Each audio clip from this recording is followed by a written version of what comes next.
అందరికీ నమస్కారం. గత 4 రోజుల క్రితం పొద్దుటూరులో జరిగిన సాధారణ సమావేశం గురించి దీనికి చట్టబద్ధత లేదని చెప్పి వైసీపీ నాయకులు పదే ప్రెస్ మీట్లు పెట్టి చెప్తా ఉన్నారు. మొట్టమొదటిగా ఈ విషయంలో మనం గమనించుకున్నట్లయితే చైర్పర్సన్ వారు ఒక లెటర్ హెడ్ మీద రాసి ఈ సమావేశం వాయిదా వేయాలనుకుంటున్నామని చెప్పి ఒకరోజు ముందు ఆమె వాట్సాప్ మాధ్యమాల్లో వచ్చింది ఆ మెసేజ్. అధికారికంగా ఏ కౌన్సిలర్ కానీ ఏ అధికారి కానీ కూడా రాలేదు. వాట్సాప్ గ్రూపుల్లో అది ఫార్వర్డ్ చేసుకుంటూ నా వరకు వచ్చింది. అది వచ్చిన తర్వాత కమిషనర్ గారికి కాల్ చేసి, సార్ ఇది ఈ వాయిదా వేస్తామంటున్నారు, ఇది నిజమేనా అని చెప్పి అడిగితే అవునని చెప్పింటే వైఎస్ఆర్ కాంగ్రెస్ పార్టీ కౌన్సిలర్లు ఏదో ఫైల్స్ అడిగారంట, దానికి సంబంధించి లేట్ అవుతుందని చెప్పేసి వాయిదా వేయాలంటారని చెప్పి కమిషనర్ గారు చెప్పడం జరిగింది.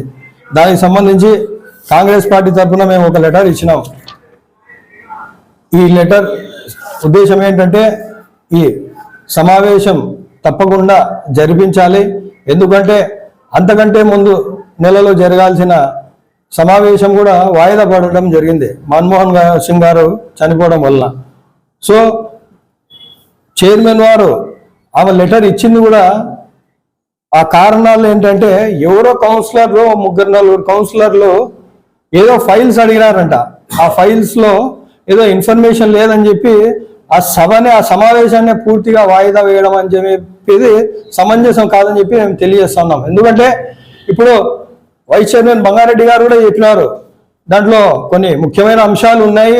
అది మార్కెట్ కానివ్వండి, అలాగే బోలారా ప్లాట్లకు సంబంధించిన అంశం కానీ, అలాగే కార్పొరేషన్ అంశం కానీ, రోడ్ వైండింగ్ అంశం కానీ, ఈ అంశాలు ఉన్నాయి.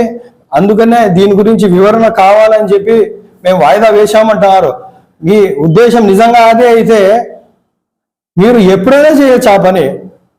కౌన్సిల్లో ఎజెండాకు వచ్చిన 48 అంశాల్లో మీకు ఆ అంశాల మీద సరైన స్పష్టత లేకుంటే మీరు దానికి వాయిదా వేయచ్చు, రద్దుపరచచ్చు, ఏదైనా చేయొచ్చు.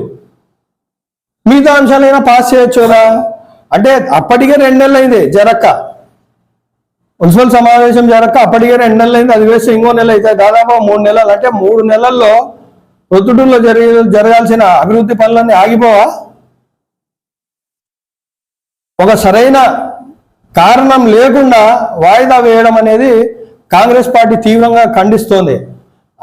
అదేవిధంగా ఆ రోజు ఉండబడిన కౌన్సిల్లో చైర్పర్సన్ వారు అదే బడ్జెట్ సమావేశం అయిపోయిన తర్వాత ఎటువంటి స్పష్టత ఇవ్వలేదు కౌన్సిల్ హాల్లో.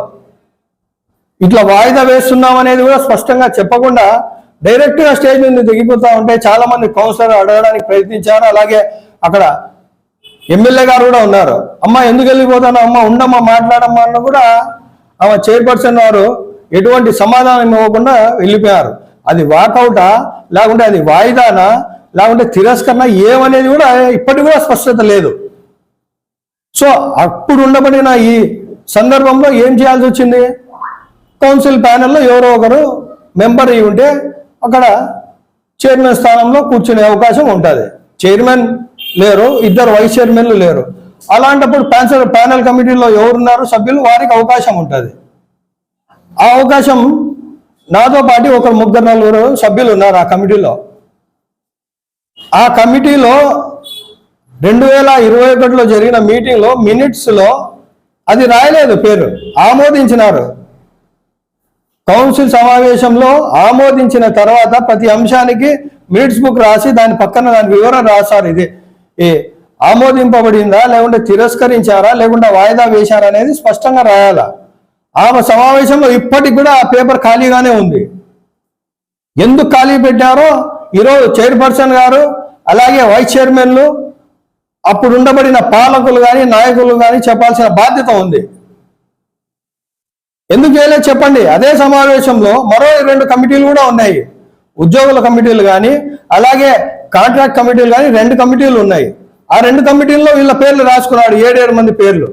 కానీ ప్యానెల్ కమిటీ పేర్లు ఎందుకు రాయలేదని చెప్పి నేను సూటిగా ప్రశ్నిస్తా ఉన్నాను.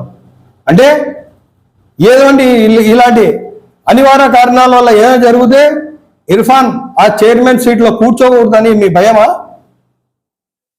లేకుంటే ఒక మైనారిటీని తొక్కాల, ఉక్కుపాదం మోపాలనేదే మీ ఉద్దేశమా? ప్రజలకు స్పష్టత ఇవ్వండి మీరు. ఆ రోజు అయినా నేను బాధపడలేదు, నా పేరు కౌన్సిల్ అక్కడ ప్యానల్ కమిటీలో నా పేరు లేకున్నా నేను బాధపడలేదు. నా ఏకైక ఉద్దేశం ఏంటంటే ఆ రోజు ఉండబడిన ప్రతి ఒక్క అంశాన్ని ఆ రోజు మనం ఆ సభలో మేమంతా కౌన్సిల్మంతా ఆ రోజు చర్చించి అది ఆమోదించాలనేదే నా తాపత్రయం. అందుకనే నేను నా పేరు లేదని నేను అక్కడ నేను మాట్లాడలేదు, చెప్పలేదు, తెలియజేసే ఇన్ఫర్మేషన్. కానీ కమిషనర్ గారు ఏం చెప్పినారంటే ఇక్కడ మినిట్స్ లో లేవు మీ పేర్లు అని చెప్పినారు. అప్పట్లో అప్పుడు ఉండబడిన సీనియర్ కౌన్సిలర్లో ఎవరో ఒకరి పేరు ప్రతిపాదించమంటే మురళీధర్ రెడ్డి గారి పేరు ప్రతిపాదించి అక్కడ ఉన్న కోరంతో పాటు అక్కడ సభ నిర్వహించడం జరిగింది. మీకు నిజంగా మీకు చర్చించాల్సిన అవసరం ఉంటే మీకు నిజంగా మీరు కౌన్సిల్ వచ్చి చర్చించాలా? లేకుంటే ఆ సభ అయిపోయిన తర్వాత మీరు చెప్పిన 4-5 అంశాలు ఏమున్నాయో ఆ అంశాల మీద మీకు స్పష్టత లేకుంటే ఆ అంశాలు వాయిదా వేసి మరో 2 రోజులకో మరో వారం రోజులకో మరి ఇంకొక సమావేశం పెట్టే సర్వాధికారాలు చైర్మన్ ఉన్నప్పుడు ఇది వినియోగించుకోకుండా మొత్తం సమావేశాన్ని రద్దుపరుస్తాం అనేది ఎంతవరకు సమంజసం? అంటే మీకు ప్రజా సమస్యలు పట్టవా? నేను ఈ సందర్భంగా పొద్దుటూరు ప్రజలకు కానీ రాజకీయ నాయకులకు కానీ తెలియజేసేది ఏంటంటే ఇందులో ఎవరికి తెలియని ఒక అంశం కూడా దాగుంది. ఇప్పుడు పొద్దుటూరు పట్టణంలో పొద్దుటూరు మున్సిపాలిటీలో 41 కౌన్సిలర్లు ఉండగా ఒక కౌన్సిలర్ రాజీనామా చేసి 40 స్థానాలు ఉన్నాయి కౌన్సిలర్వి. అందులో 17 మంది టీడీపీ వైపు ఉన్నారు, జనసేన ఒకరు, కాంగ్రెస్ పార్టీ ఒకరు 19, అలాగే ఎక్స్ అఫీషియల్ మెంబర్ ఎమ్మెల్యే గారు ఉన్నారు. సో 20 మంది అవుతారు.